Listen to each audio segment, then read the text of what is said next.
Hello everyone, my name is Najish Iqbal and today we are going to solve the second question of linked list on HackerRank. The question is insert a node at the tail of a linked list. The question is asking us to do is insert a node at the last of a linked list. We will solve this problem using loop in Python language. So let's go to the question and then I'll suggest you guys please read the question. I'm not reading the questions and I'll not read anything because it will take time for me to do that and I don't want you to waste your time. I have already read the question and then I have jumped to the code. So now let's understand what do we have. We have given this function and we have given two values. The first value is head, which is the address of the first node, and the second value is data that we have to assign as a last node in the linked list. We have also given one reference, that is this class name that we will use to create the node. Basically, to insert a node at the tail of the linked list, we have two conditions. First, we will check if the linked list is empty. So when the linked list is empty, we have none in the head. Basically the head has value which is none. So if head equals to none, it means that we don't have any nodes, the linked list is empty. So first we will basically create a node first. Why we will create a node first? Because no matter if we have node or not, we have to add a node because this function is called, right? So if it is null, if head does not have any node, I have given you this value, insert a node and then return to it. If it has some values, some nodes, then make a new node and insert it at the last of the linked list. So first we will create a node. I'll name the reference variable new node and I'll use this class name to make the node single linked list node. So I have, using this len, I have created created the node. Now I have created the node. Now I have to decide where I have to insert it. If linked list is empty, if linked list is empty, then we have to insert the node at the first, because there is no any node. So the first node itself is a last node. So what we will do is we will insert if head equals none. So give the address of the new node to head also and return head. So else there are two conditions.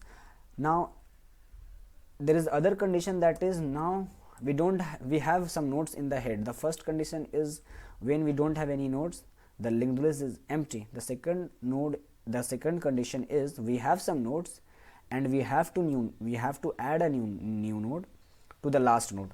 First, to do this, we have to first go to the last node.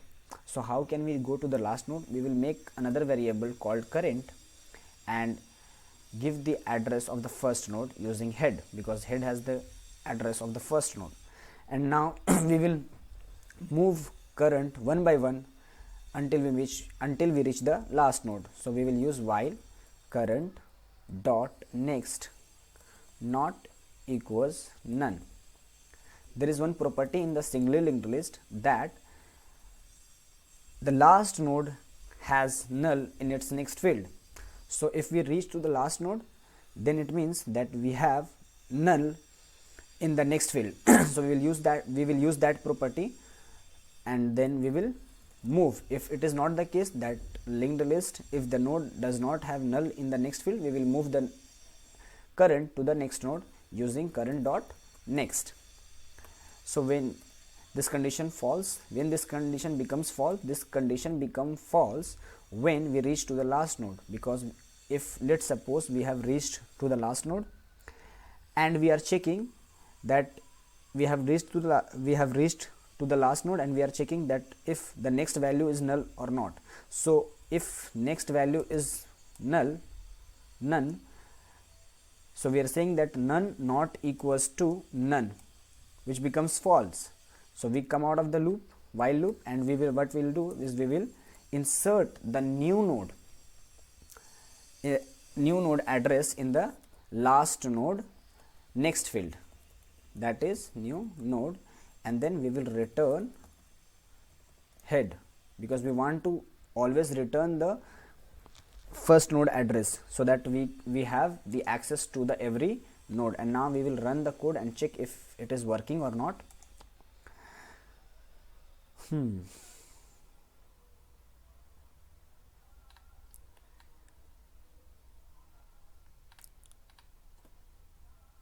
So as you can see, we have passed the two test cases, test case 0 and test case 1. Now we will submit the code.